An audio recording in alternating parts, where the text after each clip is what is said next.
The end of this series has come. Enjoy the intro and let's start.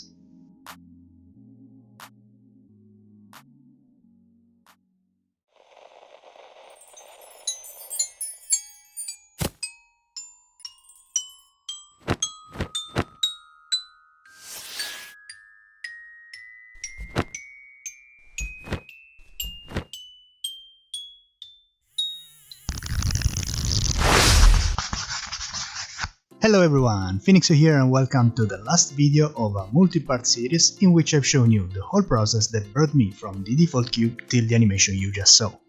In this video we are gonna set up the lights and talk about the render setting I used. In the last part I'd like to take some time for some final thoughts and for a little spoiler. So, as I wanted to achieve this cool dark environment in which Phoenix is gonna move, I use a very dark black color for the world material. To light Phoenix, I'm gonna use a traditional 3-points lighting method. I'm gonna add the main light from the upper right. From the upper left, there is gonna be a fill light to remove some of the shadows generated from the first light.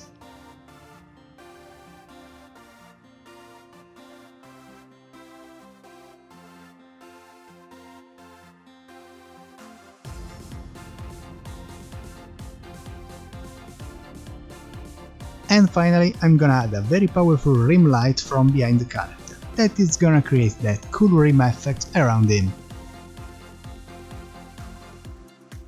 Initially, I set the lights as area lights, but eventually I'm changing them as spotlights so I can manage better the area that will be affected by them.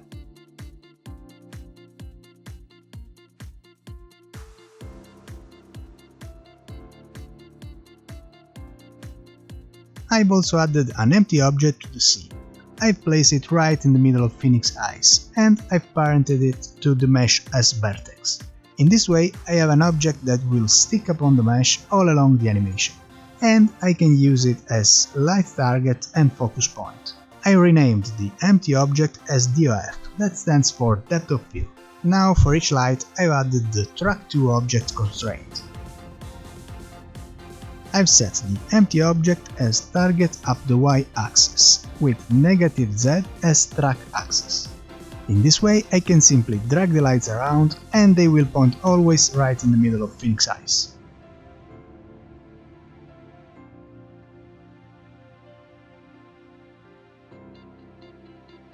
I've played with the light settings to get the result I want.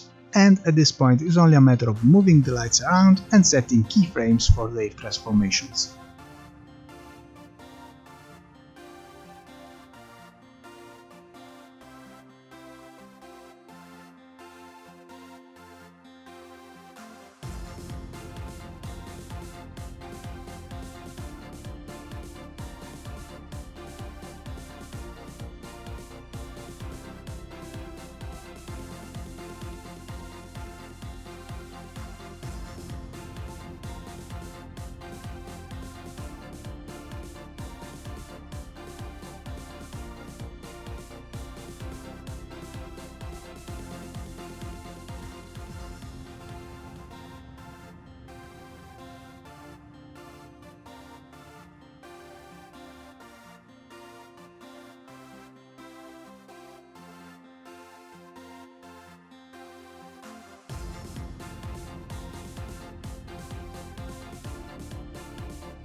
To light the logo, I've added one area light in front and another one behind it. I've animated their X sides to get that effect with which the letters are lighted one at a time. Basically, the area lights start with a smaller X sides which increase during the animation.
Once I was happy with the lights, I added a few nodes to Phoenix Shader Editor to control his emissive behavior.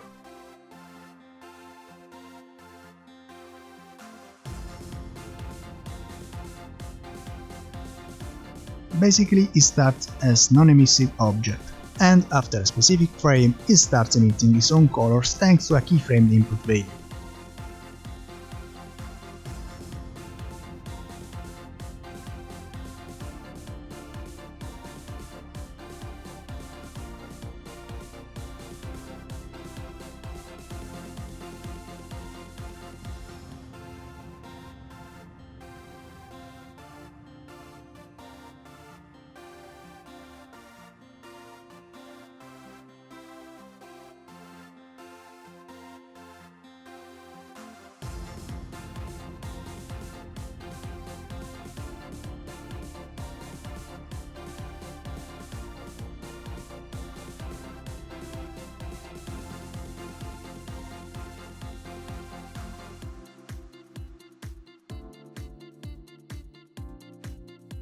Before rendering the animation, I simply added a few keyframes to the camera objects just to get the zoom effect at the end of the intro.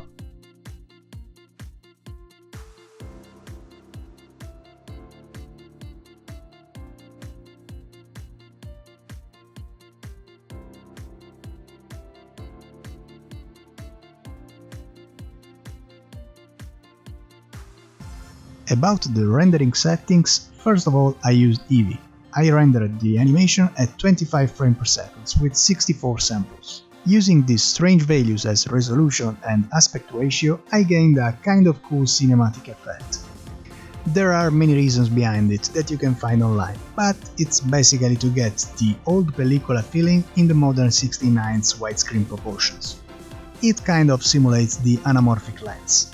After you render the animation with this strange resolution, you will have to change in your video editing program the aspect ratio by 1.33 to return to a more familiar 16:9 proportion. Eventually, I ended up enabling ambient occlusion, bloom, depth of field and motion blur, with a low shutter value to get that little blur effect when objects are moving.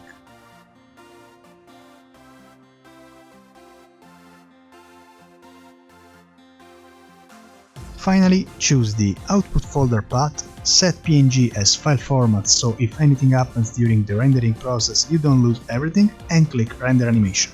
At this point you'll have to use a video editing program. Simply import the collection of images you got, add some music, sound effects, and you're done.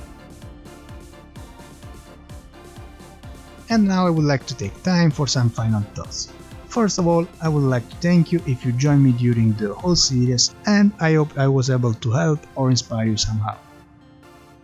As you have seen, except for the sound editing, everything was done in Blender. During the creation of this 20 seconds intro, I learned so many things I didn't know before, and there are still so many features I want to explore and show you in this channel. I hope this channel will become a place to share tips and suggestions between you and me.